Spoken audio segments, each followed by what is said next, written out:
Okay. Ang inirereklamo ninyo ay ang principal ng Lawaan National High School, si Ma'am Venus Divina Nietes. Opo. Tama? Kaya ko po siya nireklamo kasi napansin ko po sa anak ko na tanghali na nasa bahay pa rin. Yun pala po, wala na po siyang ganang pumasok sa eskwelahan. Ayaw na pumasok. So, na-trauma na yung bata.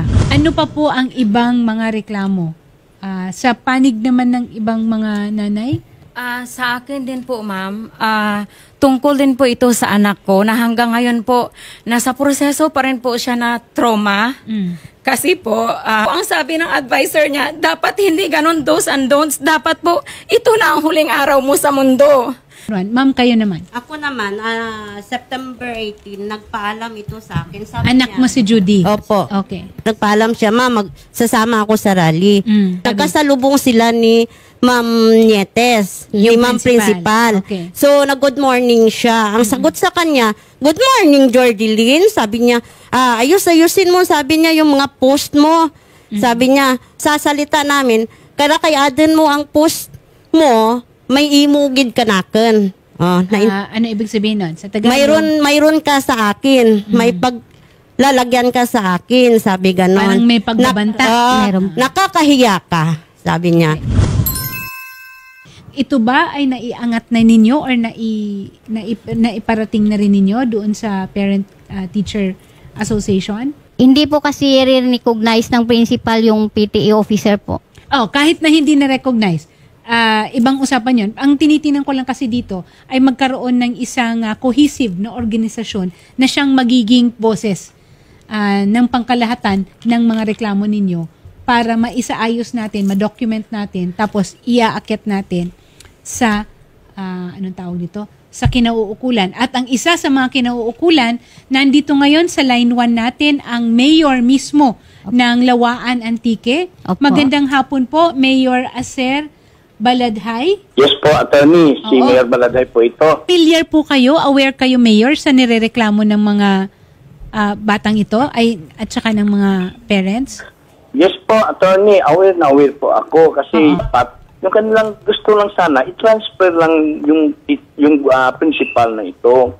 Kasi ang dami na niyang mga ginawang hindi na po kayang stomach ng ating mga teachers at mga learners dyan sa eskwelahan yan, attorney.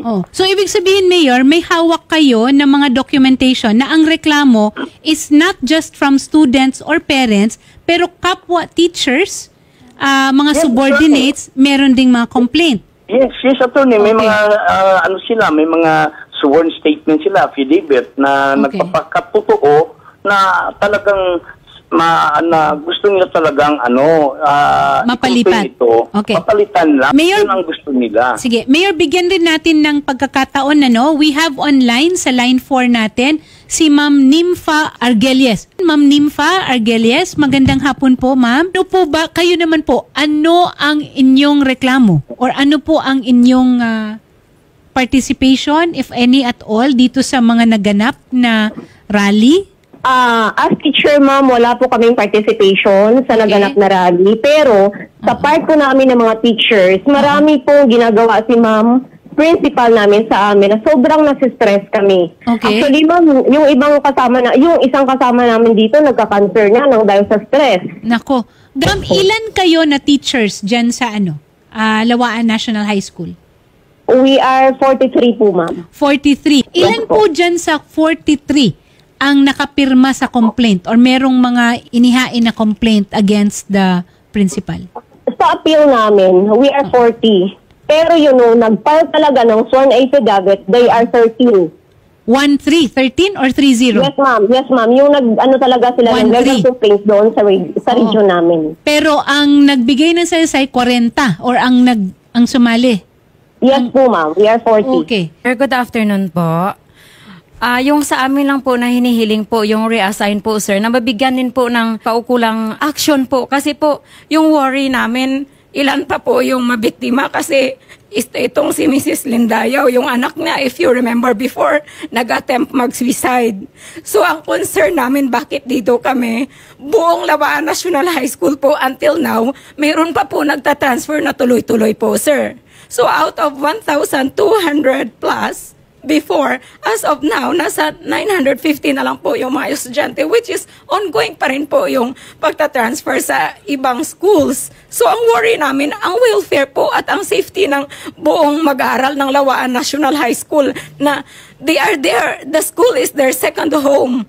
It's not na they have fear. What would be happen tomorrow when I go to school?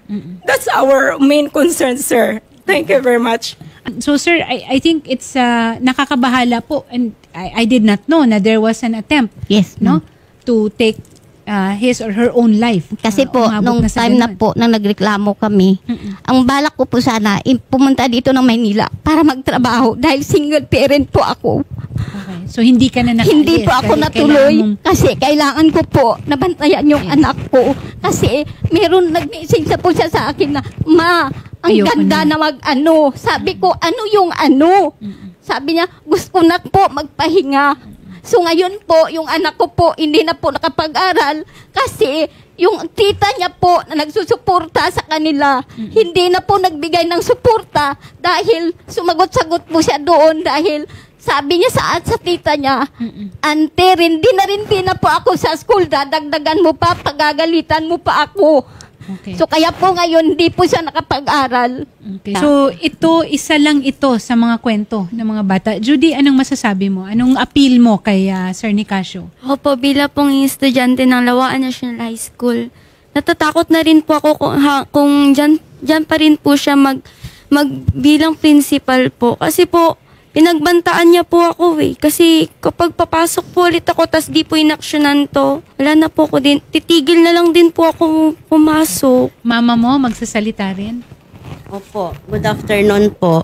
Ito puro na lang po kami excuse letter kasi simula nung pinagsabihan siya ni Ma'am Principal, hindi na po siya pumapasok. Ito ba umabot na rin kay sa Division Superintendent natin? Yung Hindi pa kasi tapos na bago lang po, ito, no? opo, tapos na po yung ano.